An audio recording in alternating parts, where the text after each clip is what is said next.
اگر آپ کو یاد ہو تو ہم نے کچھ ہفتے پہلے جنوری 2026 میں آپ کو ٹرمپ ڈاکٹرائن کے بارے میں کچھ بتایا تھا. ذرا اس کا ایک کلپ میں دوبارہ آپ کو سنوانا چاہتا ہوں.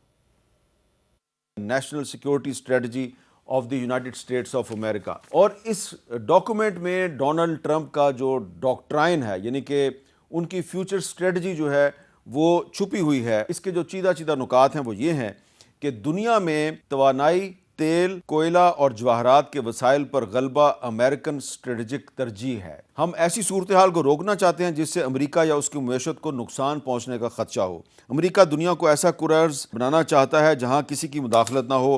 اپنی مخالف طاقتوں کو تیل اور گیس کی سپلائی پر غلبہ پانے سے روکنا چاہتا ہے. جو سب سے پہلا نقطہ ہے کہ دنیا میں توانائی یعنی تیل، گیس، کوئلہ اور جواہرات کے وسائل پر غلبہ امریکہ کی اسٹریٹجک ترجیح ہے. یہ بات بہت اہم ہے اور اب آپ کو سمجھ آ جانی چاہیے کہ انہوں نے وینزویلا پر حملہ کیوں کیا ہے اور اب لگتا یہ ہے کہ وہ ایران پر حملہ کیوں کریں گے. اور جی اب مشاہد صاحب آپ کیا کہیں گے کہ یہ ایران پر حملہ جو ہے یہ آپ کو پہلے سے اس کی پاسبلٹی نظر آ رہی تھی یا آپ کے لیے یہ غیر متوقع ہے؟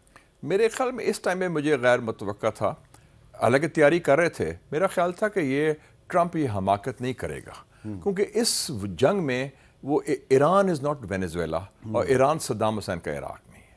اور میرا خیال تھا کہ ٹرمپ شاید چاہتا ہے کہ کوئی ڈیل کر لے، اور ڈیل تو تیار تھی، لیکن مجھے لگتا ہے کہ نیتن یاہو نے اس کو ٹریپ کر لیا اور ایپسٹین فائلز میں اس کے خلاف ایسا مواد ہے کہ وہ بلیک میل ہو ہی جا رہا ہے. اچھا، ٹرمپ بلیک میل ہو گیا؟ ٹوٹلی بلیک میل ہوا ہے.